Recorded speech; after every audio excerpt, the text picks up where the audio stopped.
चलिए उत्तराखंड एक्सप्रेस की शुरुआत करते हैं। राखी से ठीक पहले मोदी सरकार ने महंगाई से आम जनता को बड़ी राहत दी है। मोदी कैबिनेट ने सभी लोगों के लिए घरेलू गैस सिलेंडर 200 रुपए सस्ता कर दिया है। कैबिनेट में घरेलू गैस सिलेंडर को 200 रुपए सस्ता करने को मंजूरी दी गई है, यानी कि अब आम जनता को सिलेंडर के लिए 1100 रुपए की जगह 900 रुपए देने होंगे। वहीं गरीब तबके को घरेलू गैस सिलेंडर करीब 700 रुपए का पड़ेगा, क्योंकि गरीब तबके को 200 रुपए की सब्सिडी पहले ही दी जा रही है। सीएम पुष्कर सिंह धामी ने इसके लिए पीएम मोदी का आभार जताया है।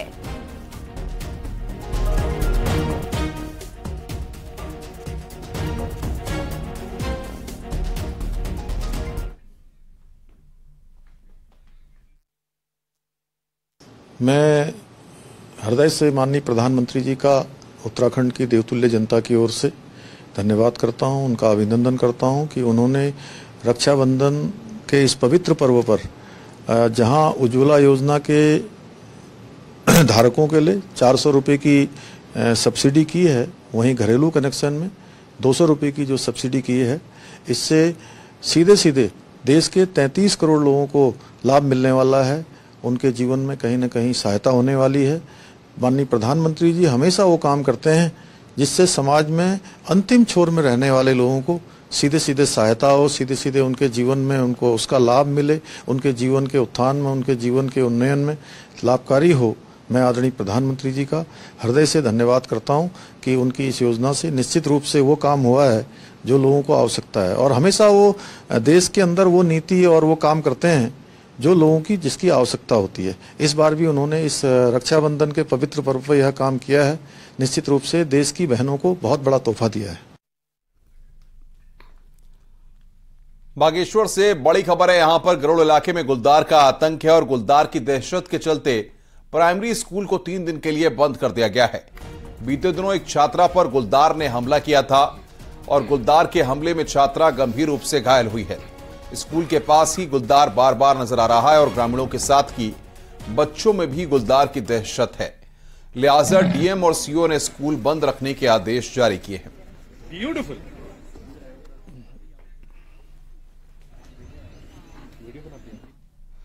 खबर रुड़की से, जहां पर सड़क हादसे में 3 लोगों की मौत हो गई है। ट्रैक्टर ट्रॉली ने मारी बाइक सवार को टक्कर और हादसे में एक बच्ची समेत 3 लोगों की मौत हुई है, जबकि हादसे में एक बच्ची गंभीर रूप से घायल भी है, जिसका अस्पताल में इलाज चल रहा है। पुलिस ने ट्रैक्टर ड्राइवर को गिरफ्तार कर लिया है। झबरेड़ा थाना क्षेत्र का ये पूरा मामला है।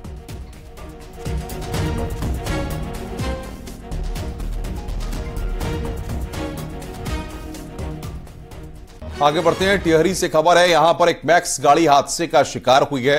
हादसे में 2 लोगों की मौत की खबर है। राजस्व और हेल्थ टीम मौके पर पहुंच गई है। अंजनी शहर के लामरी धार पालकोट रोड की यह घटना है।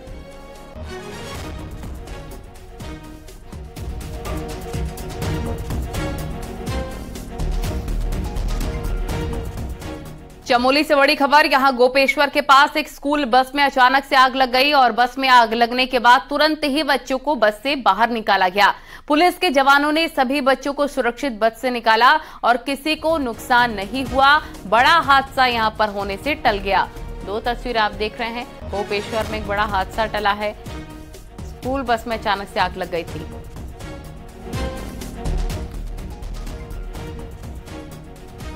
आगे बढ़ते हैं। उत्तरकाशी के चिन्याली सोड़ में टिहरी झील का जलस्तर 821 मीटर पहुंचते ही गंगोत्री हाईवे के करीब 170 मीटर हिस्सा भूधसाव की चपेट में आ गया है, जिसके चलते पुलिस प्रशासन और बीआरओ ने यहां से दोपहिया वाहनों को छोड़कर अन्य सभी वाहनों की आवाजाही पूरी तरह से रोक लगा दी है।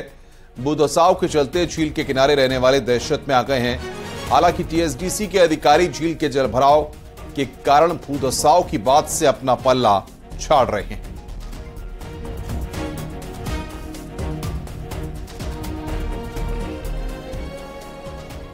राष्ट्रीय खेल दिवस पर उत्तराखंड की धामी सरकार ने राज्य के खिलाड़ियों को एक बड़ी सौगात दी है। 14 साल से 23 साल के खिलाड़ियों के लिए मुख्यमंत्री प्रोत्साहन योजना का आगाज किया गया। इस योजना में 2600 खिलाड़ियों को हर महीने 2000 रुपए दिए जाएंगे और साल में एक बार 10,000 की प्रोत्साहन राशि दी जाएगी। साथ ही राज्य के खिलाड़ियों के लिए एसी बस और एसी ट्रेन में सफर करने के लिए छूट दी जाएगी।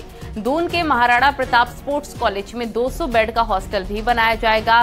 पिथौरागढ़ स्पोर्ट्स कॉलेज में भी 50 बेड का हॉस्टल तैयार होगा। खिलाड़ियों के दैनिक भोजन भत्ते को 250 से बढ़ाकर 480 किया गया है। देहरादून में धूमधाम से खेल दिवस मनाया गया और इस दौरान कई खिलाड़ियों को चेक भी बांटे गए।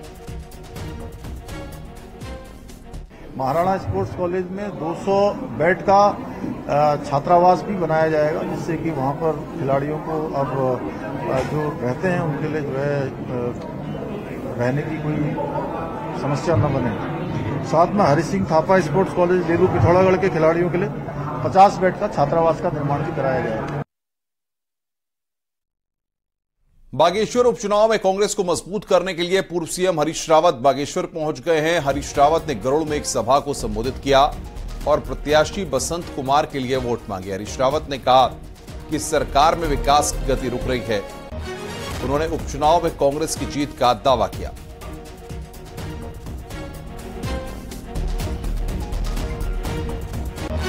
बागेश्वर उपचुनाव को चुनाव प्रचार अंतिम दौर में चल रहा है। वहीं बीजेपी के लिए आज कैबिनेट मंत्री सतपाल महाराज भी बागेश्वर पहुंच गए हैं।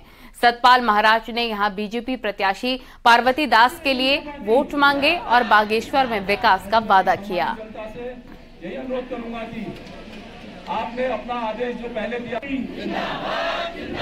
भारतीय जनता पार्टी। देहरादून में फ्लैट के अंदर मस्जिद बनाने का मामला जम्मू कश्मीर तक पहुंच गया है। फ्लैट तोड़कर मस्जिद बनाने का हिंदुवादी संगठनों ने विरोध किया तो जम्मू कश्मीर में बैठे उमर अब्दुल्ला दुखी हो गए। अब्दुल्ला के ट्वीट के बीजेपी हो या फिर कांग्रेस, सभी एक सुर में विरोध जता रखे हैं। एक रिपोर्ट आपको दिखाते हैं।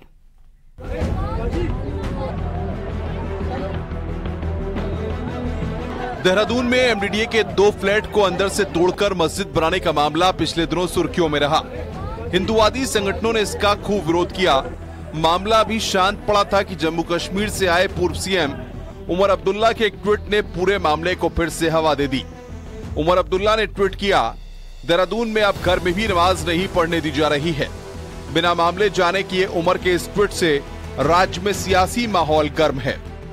गरीबों के लिए निवास बनाए गए, उनको षड्यंत्र करके खरीदा गया और उसके बाद उनको मस्जिद में कन्वर्ट कर दिया गया, जो कि टोटली इलीगल था। अब्दुल्ला परिवार का इंटरफेयर सीधे सीधे एक कॉकस को दिखाता है, जहां पर कि अलगाववादी लोग उत्तराखंड में लैंड जिहाद को स्पॉन्सर कर रहे हैं। दूसरे राज्य से दखल हुआ तो बीजेपी और कांग्रेस दोनों ने विरोध किया। बीजेपी ने तो साफ कहा कि अन्य राज्यों के मुकाबले उत्तराखंड में अल्पसंख्यक ज्यादा सुरक्षित हैं। मस्जिद किसी ने मकान में बनाने दी तो क्यों बनाने दी, कौन लोग जिम्मेदार थे, उन लोगों के खिलाफ क्या कार्रवाई हुई, ये सरकार का काम है। बाहरी नेताओं को हमारे प्रदेश की अंदरूनी राजनीति में दखल नहीं देना चाहिए। उत्तराखंड के अंदर चाहे किसी भी जाति धर्म संप्रदाय का व्यक्ति है, वो पूरी तरह से सुरक्षित है। बड़े शांतिपूर्ण माहौल में वो जीवन यापन कर रहा है, अपनी गुजर बसर भी कर रहा है, अपना कारोबार भी कर रहा है। लैंड जिहाद से लेकर लव जिहाद तक हाल में खूब कार्रवाई हुई है। अब ऐसे नेता भी अपनी सियासत भुनाने की कोशिश कर रहे हैं जिन्होंने उत्तराखंड की धरती पर कभी कदम नहीं रखा। न्यूज़ 18 के लिए देहरादून से भारती सकलानी की रिपोर्ट। उत्तरकाशी जोशियाड़ा नगरपालिका क्षेत्र में हाईकोर्ट के आदेश के बाद अतिक्रमण के खिलाफ कार्रवाई हो रही है। करीब 12 से ज्यादा दुकानें और मकान जोशियाड़ा क्षेत्र में तोड़े गए हैं।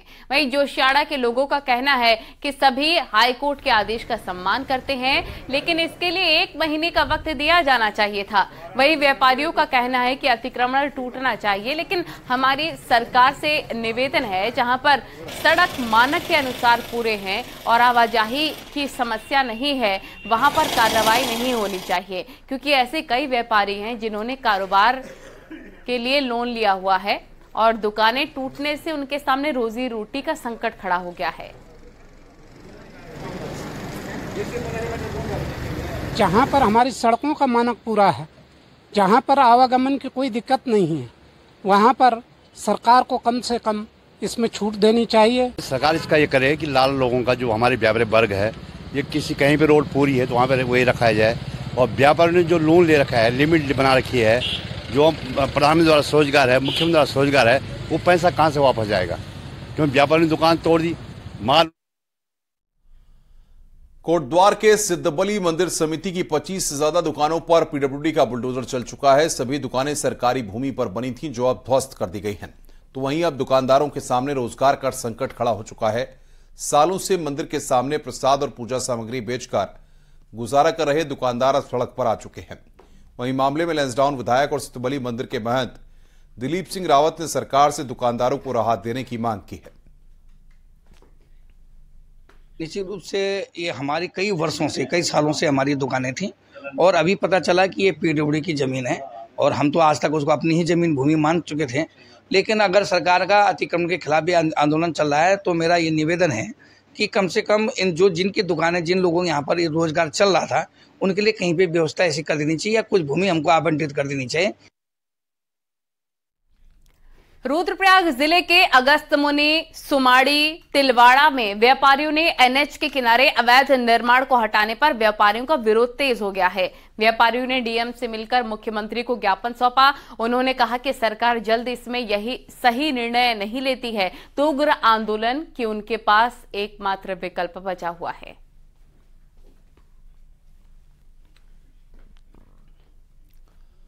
बागेश्वर में पीडब्ल्यूडी की जमीन पर बन रही एक कॉमर्शियल बिल्डिंग को सीज कर दिया गया है।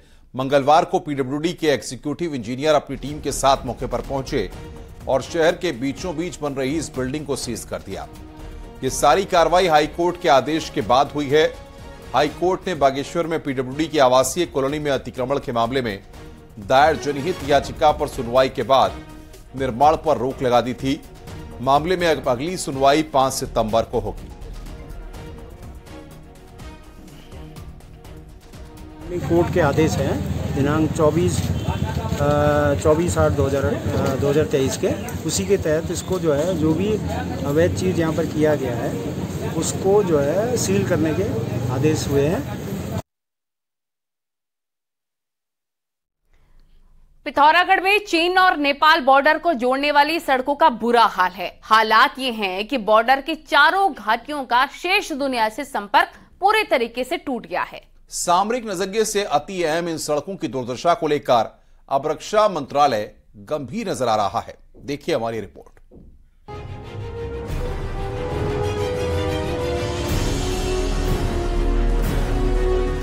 चीन और नेपाल बॉर्डर पर लिपुलेख तक रोड बनाने पर बीआरओ ने भले ही जमकर वाहवाही लूटी हो, लेकिन बरसात में इस रोड की दुर्दशा ने बीआरओ की पोल खोल कर रख दी है।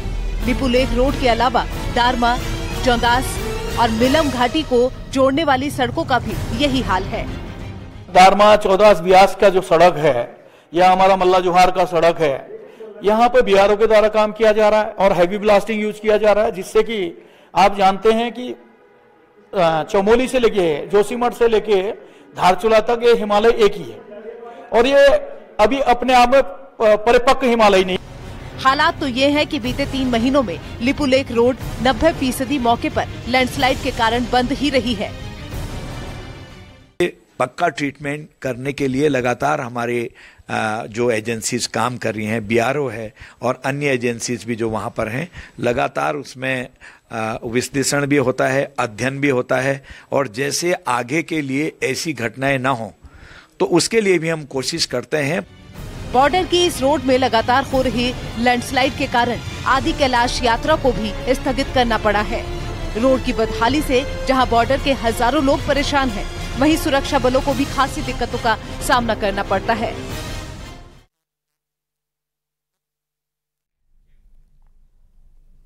और आइए अब देखते हैं पहाड़ की 10 बड़ी खबरें, पहाड़ टॉप 10। टिहरी शहर में सड़कों की बदहाल स्थिति को लेकर कांग्रेस ने प्रदर्शन किया और मूलधार क्षेत्र की सड़कों के गड्ढों को मिट्टी से भरा। हरिद्वार में सहकारिता सचिव ने समीक्षा बैठक ली और कई ग्रामीण इलाकों की योजनाओं के बारे में जानकारी ली। ऋषिकेश के डोईवाला में टाउनशिप के विरोध में किसान अब बड़े आंदोलन को करने का मन बना लिया है। 6 सितंबर को विधानसभा का घेराव करने की तैयारी की जा रही है। अल्मोड़ा में जिला बार एसोसिएशन के चुनाव की घोषणा हो गई है। 11 सितंबर को मतदान होगा और उसी दिन मतगणना की जाएगी। नैनीताल की सड़ियाताल झील में कुछ रसूखदारों पर चिपलाइन लगाने का आरोप लगाया गया है। नाराज लोगों ने सिंचाई विभाग का घेराव किया। रुद्रप्रयाग में अब डेंगू ने पांव पसारने शुरू कर दिए हैं। अभी तक 14 केस सामने आ चुके हैं, जिसके बाद से स्वास्थ्य विभाग अलर्ट हो गया है। अल्मोड़ा में वित्त सचिव सुरेंद्र नारायण पांडे ने कृषि उत्पादों और ग्रामीण इलाके में बेकरी इकाई का निरीक्षण किया। साथ ही काम में लगी महिलाओं को फूड एक्सपर्ट से ट्रेनिंग कराने की बात कही।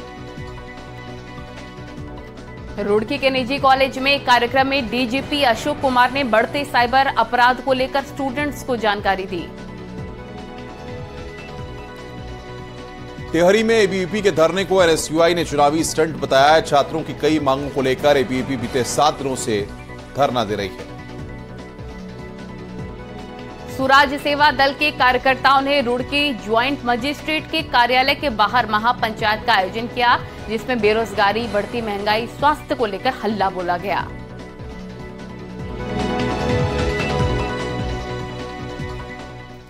और चलिए पहाड़ टॉप 10 के बाद खबरों में आगे बढ़ते हैं। उत्तराखंड में भाई बहन के बंधन के पवित्र त्योहार रक्षाबंधन पर बीजेपी और कांग्रेस के बीच रार मची हुई है।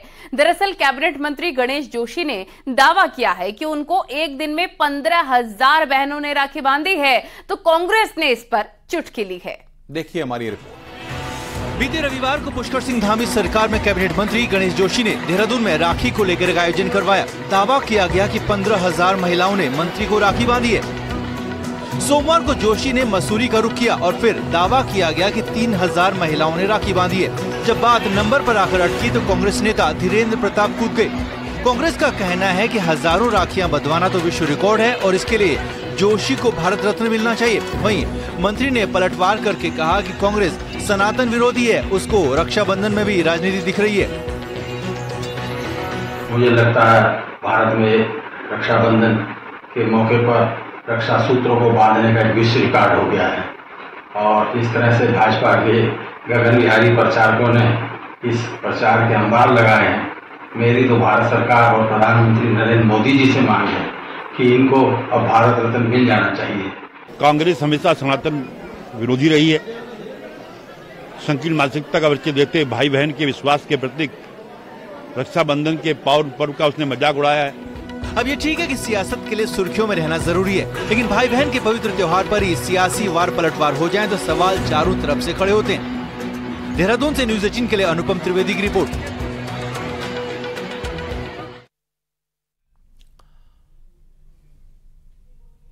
उत्तरकाशी जिले में आज शाम को भूकंप के हल्के झटके महसूस किए गए।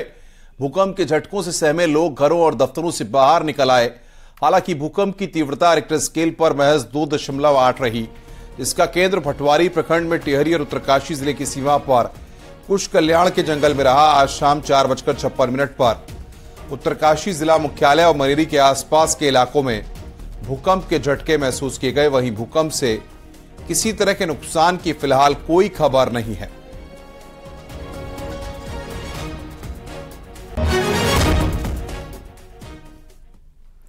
उत्तरकाशी के बड़कोट के जानकी चट्टी में शिव मंदिर में 100 साल के संत राम कुमार दास के ऊपर 3 अज्ञात लोगों ने हमला करके घायल कर दिया। आरोपियों ने सरिये से संत पर हमला किया, जिससे उनके सिर पर गंभीर चोट आ गई। चोरों ने मंदिर में रखे दान पात्र को भी चुरा लिया। पुलिस ने आरोपियों के खिलाफ केस दर्ज कर लिया है और तीनों आरोपियों को गिरफ्तार करके जेल भेज दिया है। वो बोलेंगे जब संतों पे वार हो रहा है, वहाँ पर वहाँ के लोग ही, स्थानीय के लोग ही एक साधु पर जान से मारने का हमला कर रहे हैं, जान से मार देने की कोशिश कर रहे हैं। आप जान निकल जाती तो क्या होता। और अभियुक्त गणों को 107, 116, 151 में गिरफ्तार करके जो है न्यायिक अभिरक्षा में भेज दिया गया है और जो मुकदमा जो पंजीकृत किया गया उसमें विवेचना प्रचलित है। कथावाचक स्वामी पुण्यानंद गिरी द्वारा ब्राह्मणों को लेकर की गई आपत्तिजनक टिप्पणी के मामले में भले ही पुलिस ने मुकदमा दर्ज कर लिया हो, लेकिन ब्राह्मण समाज के लोगों का आक्रोश थमने का नाम नहीं ले रहा है। हरिद्वार के कुछ साधु संत भी ब्राह्मणों के समर्थन में आ गए हैं। भूमा पीठाधीश्वर स्वामी के द्वारा सरकार से पुण्यानंद गिरी पर कानूनी कार्रवाई करने की मांग की गई है। भूमा पीठाधीश्वर स्वामी अच्युतानंद तीर्थ ने कहा है कि स्वामी पूर्णानंद ने ब्राह्मणों को लेकर जिन शब्दों का प्रयोग किया है उससे पूरे ब्राह्मण समाज के आत्मसम्मान को ठेस पहुंची है। मुकदमा दर्ज करना काफी नहीं है, सरकार को इस मामले में ठोस कदम उठाना होगा। तो आंदोलन जो प्रतिदिन से स्टार्ट हुआ वो और भयंकर रूप लेगा। तो महाराज जी ने आश्वासन दिया है कि बहुत जल्दी अरेस्टिंग होगी और ब्राह्मणों का एक ही चैलेंज है कि जब भी उत्तराखंड आएगा तो मुंह काला होकर गधे पे बिठाया जाएगा। हरिद्वार के जगजीतपुर इलाके में विशालकाय मगरमच्छ आने से हड़कंप मच गया। यहां पर राजा गार्डन कॉलोनी में बने मछली के तालाब के पास मगरमच्छ देखा गया, जिसके बाद स्थानीय लोगों ने वन विभाग को जानकारी दी। इसके बाद टीम ने मौके पर पहुंचकर मगरमच्छ का रेस्क्यू करके उसे बाणगंगा में छोड़ दिया।